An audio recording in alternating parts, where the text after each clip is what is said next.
یہ کہانی ایک چھوٹے سے گاؤں کی ہے جہاں ہر چیز بظاہر معمول کے مطابق چل رہی تھی، لیکن حقیقت میں گاؤں کے لوگ ایک خوفناک راز چھپا رہے تھے۔ گاؤں کے سب لوگ ہر رات جلدی سو جاتے تھے اور سورج ڈوبتے ہی گلیاں سنسان ہو جاتیں۔ یہ معمول تھا جیسے کسی نے کبھی نہیں توڑا، لیکن ایک رات ایک نوجوان لڑکی نے یہ جاننے کا فیصلہ کیا کہ آخر رات کو کیا ہوتا ہے۔ عائشہ ایک بہادر اور تجسس سے بھری ہوئی لڑکی تھی۔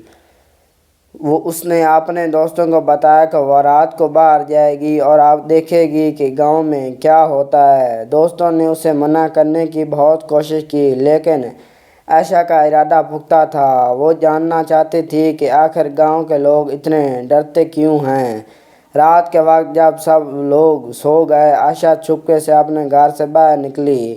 گاؤں کی گلیاں مکمل طور پر خالی تھیں۔ وہ دبے پاؤں چلتی ہوئی گاؤں کے مرکز کی طرف بڑھی۔ اچانک اسے عجیب آواز سنائی دی۔ یہ آوازیں کسی انسان کی نہیں بلکہ کسی اور مخلوق کی معلوم ہو رہی تھیں۔ عائشہ نے آوازوں کی سمت میں چلنا شروع کیا اور جلد ہی وہ گاؤں کے قدیم مندر کے قریب پہنچ گئی۔ یہ مندر بہت پرانا تھا، اس میں صدیوں سے کوئی نہیں آیا۔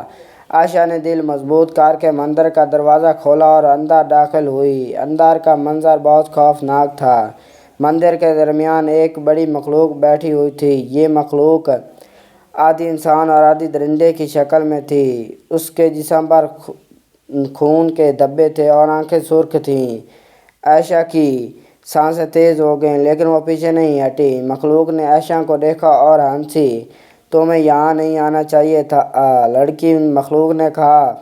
تمہیں نہیں معلوم کہ تم نے کیا غلطی کی ہے؟ عائشہ نے ہمت کر کے پوچھا، تم کون ہو اور یہ سب کیا ہے؟ مخلوق نے اپنی کہانی سنانا شروع کی۔ میں اس گاؤں کا پرانا محافظ ہوں۔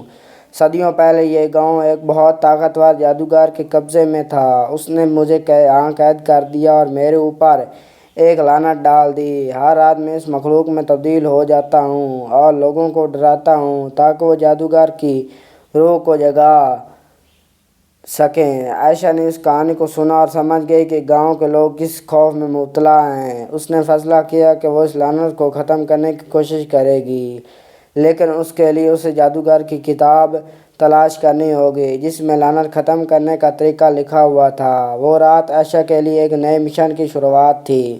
اس نے اپنی بہادری اور عزم سے اس خوف کا حقیقت کا سامنا کیا اور گاؤں کو اس لعنت سے آزاد کرانے کا عہد کیا۔ اگلے کئی مہینے میں اس نے مختلف خطرات کا سامنا کیا اور آخرکار جادوگر کی کتاب حاصل کر لی۔